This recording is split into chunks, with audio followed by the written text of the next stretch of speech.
Let's see here. Raw sucked.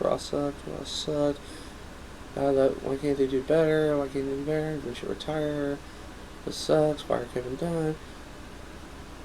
That's interesting. Vince McMahon to start micromanaging creative?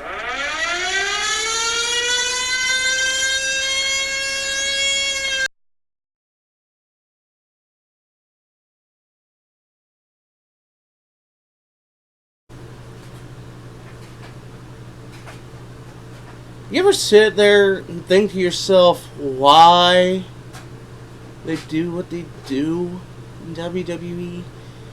Why they decide to push this gimmick? Why they decide on this storyline? How come Cena's still forced down our throats? Well, that's kind of this episode of The Guido Goes Off. I'm the Guido, and once again, I have a camera, a pot of coffee, and nothing to lose. So, let's just start at the basics, and let me play devil's advocate for a little bit. Wrestling's a business. Vince is a businessman. What do people in business want to do? Make as much money as possible. How do you do that? By appealing to the widest customer base you can. As much as we don't want to believe this, Vince is, WWE is in competition with every form of entertainment out there. They're in competition with every TV show, every movie, every music source, every video source, every book, every magazine, even sports. Sports are a form of entertainment. And before you think I'm wrong, how many people jump teams when the team isn't doing well? Now, don't get me wrong. There are a lot of teams that still have a huge fan base due to tradition. Teams like Dallas Cowboys, Chicago Cubs, Boston Red Sox. Historically, not very well performing teams. Not performing well as of late, or have a record of not performing very well, but yet have still a loyal fan base. People will still pay money to buy the jerseys, buy the hats, and go to the games. On a side note, yay for the Cubs for making the postseason. Again, but that's the thing. You want to appeal to the widest customer base that you can.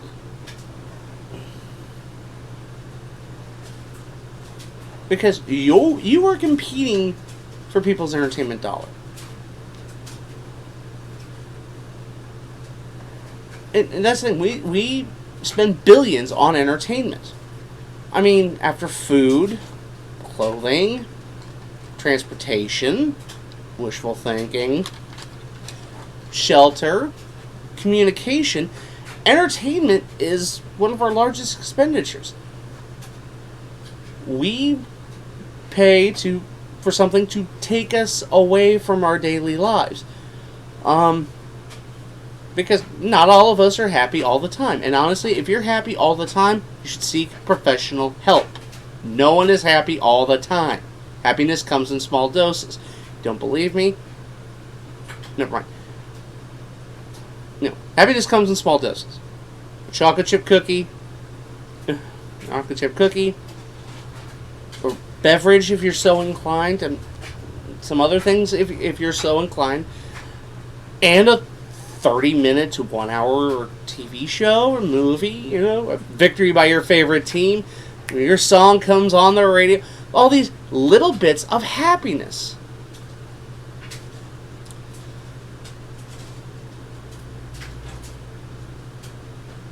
So why? Oh, and now a lot of people are saying, "Well, I bet I could book better stuff than this." And I'm sure in your mind you think you can. Here's the problem, though. We as fans think with our hearts. There's something on there. We as fans think with our hearts. In business, you have to think with your head. Not a lot of great decisions have been made by people thinking with their hearts.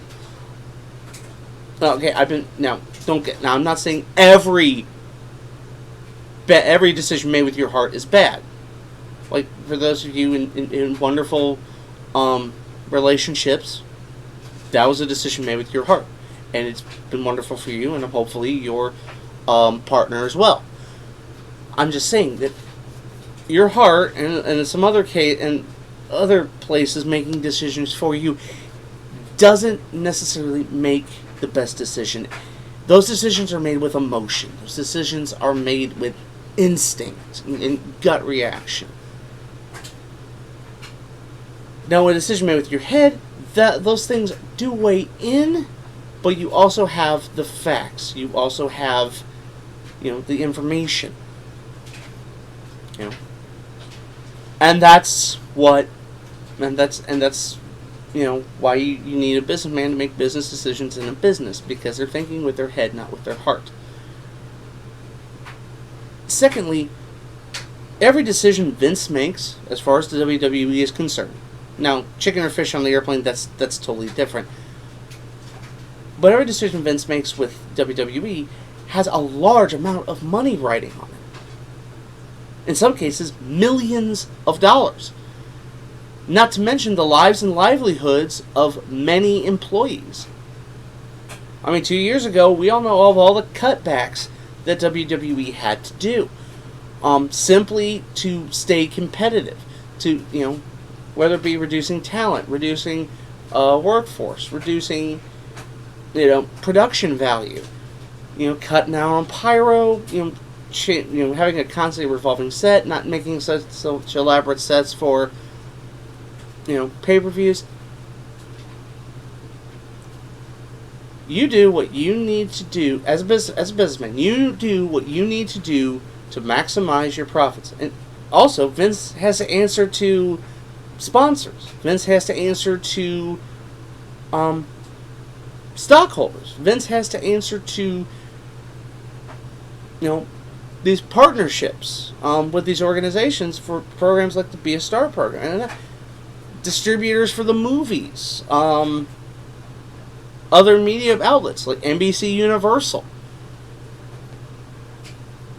All these things weigh into Vince's decisions, and for people like you and me, we don't necessarily think about that aspect of it. We think our favorite wrestler isn't doing well. We could book it better. You have to understand, your favorite wrestler isn't everyone else's favorite wrestler. Not everybody likes John Cena, but there's people that do. Not everybody likes Dean Ambrose, but there's people that do. Not everybody likes Cesaro, but there's people that do. Not everybody likes the Bellas, but there's people that do.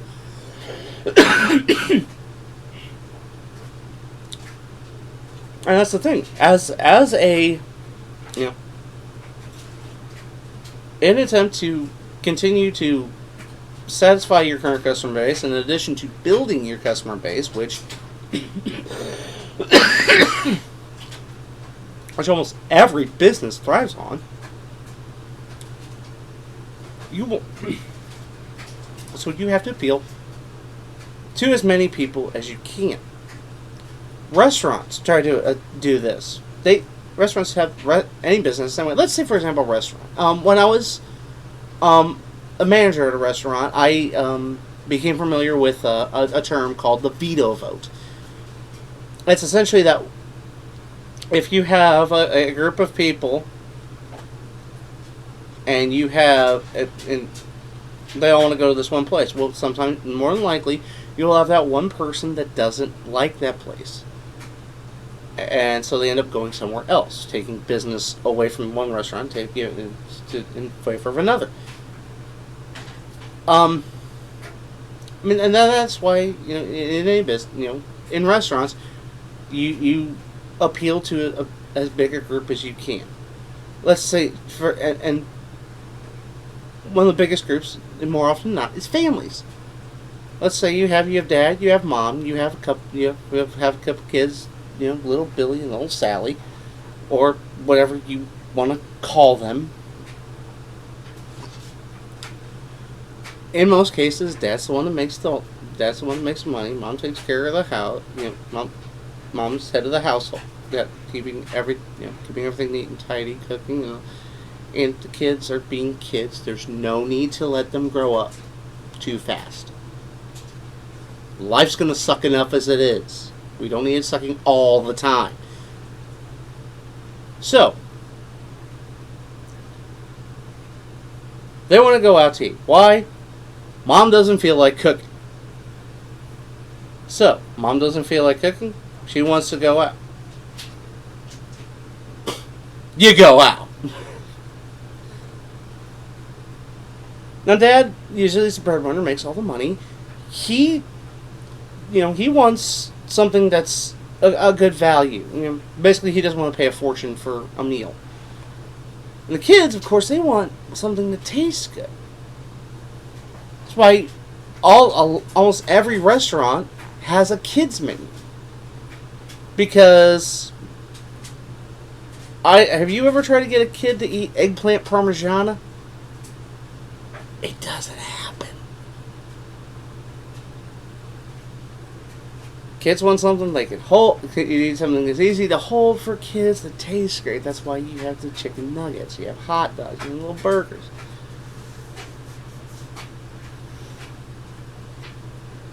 Mom doesn't like Mexican. Doesn't like Mexican. Dad gets wicked acid reflux from Italian.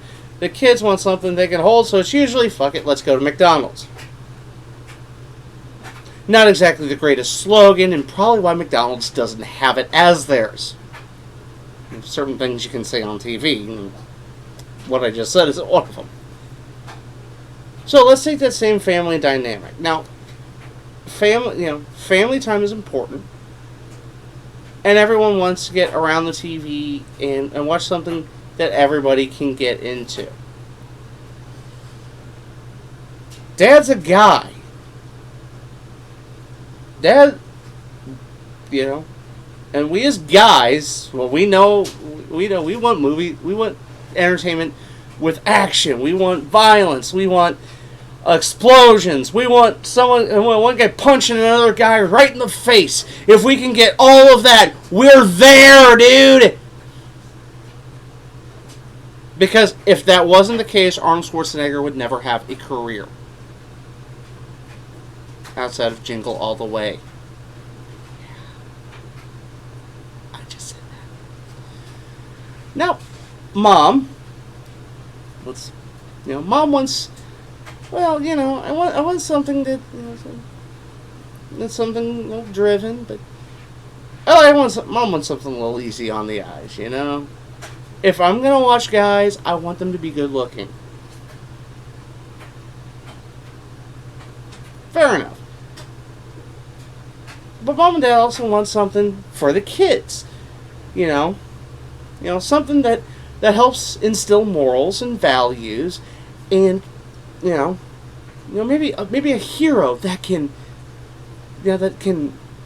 no matter the odds always come out on top, and in the process teach the kids that hard work and dedication will lead you to great things in life. If you work hard, play by the rules, life will be wonderful for you. Okay, so let's toss all that in a blender. A person of action, easy on the, it's good looking, teaches morals and values, and no matter the odds, comes out on top. We all know somebody that embodies all of that. Don't we? As much as we all hate to admit this, John Cena embodies all of that. And therefore, John Cena appeals to the widest variety of people in the audience.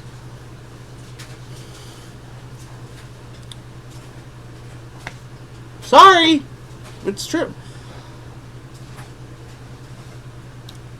So yeah, you got someone that appeals to the wide variety, and then you've got something that appeals to everyone.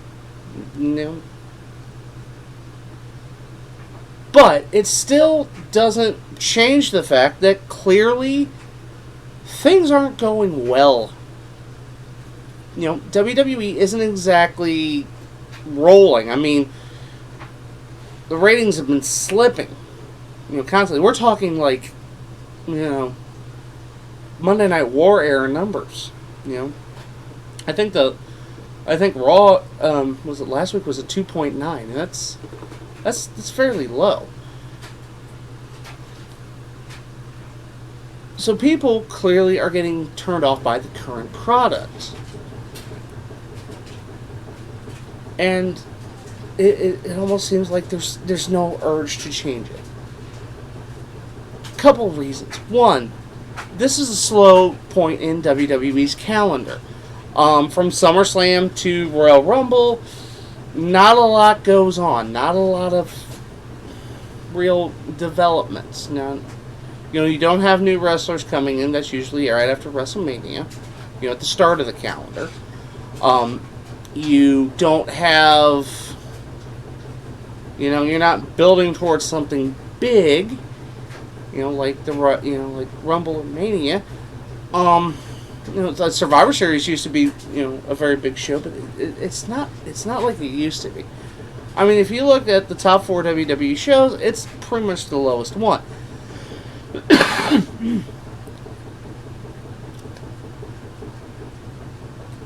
Secondly, you've got the entertainment juggernaut that you're going up against that steals away from the core audience of WWE right now. That being the NFL. For those of you in the international audience, I really can't explain how big a deal this is to people in the United States. It's a big deal. For 22 weeks, we're focused on our teams, and even then, there's more allure to it with fantasy. You can have your whole season fantasies, and now you've even got these one-day fantasies like FanDuel and DraftKings. So you've got 22 weeks where we all know that the NFL is going to be the biggest game in town. I mean, quite literally. And when it airs, directly challenges WWE. It airs on Thursday night, it airs on Sunday night, it airs on Monday night. When does Vince have his major programming? It's on Thursday night, Monday night, and Sunday night. So there's no way around it. You are competing with the NFL. But what a lot of people are complaining about is, well, instead of just rolling over and dying, knowing that you can't beat the NFL, maybe try something, you can at least try. You can at least attempt to make a compelling storyline, at least make a cohesive storyline, something that people can actually follow.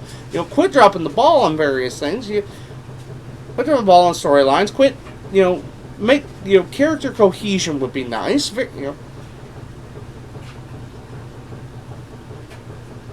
And that's the problem. Honestly, personally, I think this would be a great time for WWE to experiment with different wrestlers.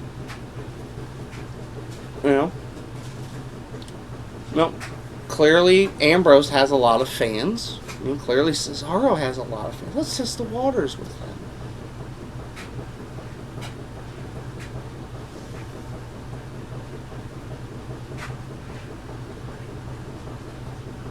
But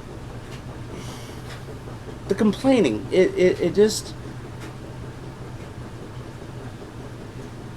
We all know Vince doesn't listen to our tweets. We know Vince doesn't really weigh in our input as much.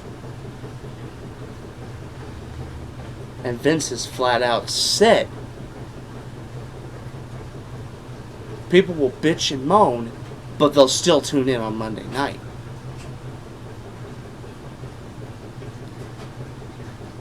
Ever since the Royal Rumble, I've seen on my Twitter huge people, trying to get the old hashtag cancel WWE Network. Vince wasn't worried about that. P.T. Barnum once said that if I don't care what they say about me in the papers as long as they spell my name right. That saying has been whittled down to there's no such thing as bad press. Whether they're talking great about you or they're talking horrible about you, they're still talking about you. And honestly, in a way, it's true. There's no such thing as bad press. And it's not like people are going to go on Yelp to bitch about WWE. Yet we do hold a power.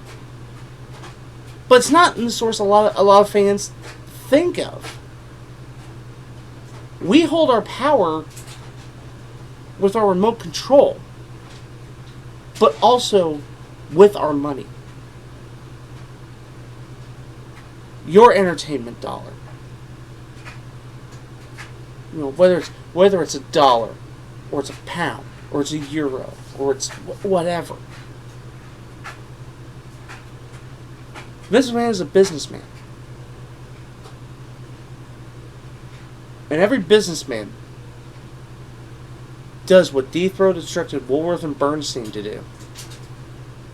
They follow the money. And I know a lot of you are laughing because I said Deep Throat, didn't you? Yeah, perverts. We as fans do hold a lot of power, and that is buying power. Sorry. You can go to a house show and see where the money goes. Just seeing kids decked out in all their John Cena. So John Cena hat, John Cena shirt, John Cena chin.